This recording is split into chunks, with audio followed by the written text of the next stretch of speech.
The Russians have sent several dozen drones into a number of the eastern tier of nation-states, including Estonia, Poland, Denmark, and Romania. But they've also sent modern aircraft and fighter jets into almost all of these places and more.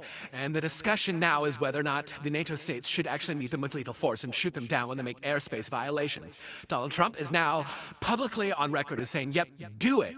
Russians have always made it clear that when they're done with Ukraine, they're coming for Poland and Latvia and Romania and several others. And we're now getting to the point in the war, entering the fourth year now, where it's time to start taking things like that a little bit more seriously.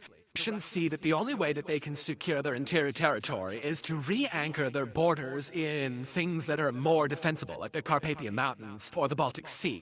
Strategically, that's a very sound argument, especially when you consider that demographically the country is dying, and very soon having a broad, wide-open front that's over 1,000 miles long, 2,000 miles long, 3,000, is simply not going to be viable for them. So the idea of their doing this isn't crazy. A few dozen drones is not going to move the border. That takes a few 100,000 troops, and first they have to destroy and then digest Ukraine.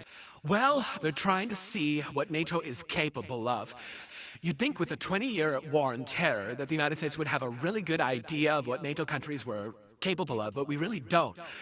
Part of the deal that we struck with all of the allies after World War II is we'll take care of the big stuff, and we get to write your security policies. And because of that, no one developed long-range projection-based militaries, except for maybe the French, who were always one step in, one step out, and the Brits, who were basically a very loyal ally. But we're not in that world anymore. And we saw in the war on terror that the United States basically drove the carpool for everybody when everyone decided to provide forces. So we know that the Dutch and the Brits, not to mention the Australians, have pretty good special forces, if small. And we know that the Danes, with the handful of ships that they have actually surprisingly good long-range deployment capability.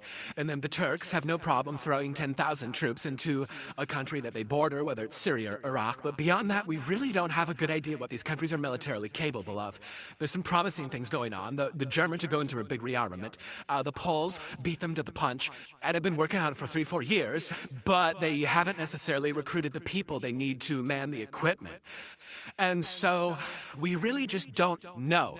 And what the Russians are attempting to find out is what can be known.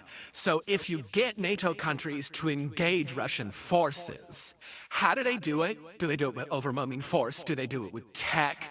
Do they fail to do it? Is it just an issue of political will, or is there no technical competence? We don't know.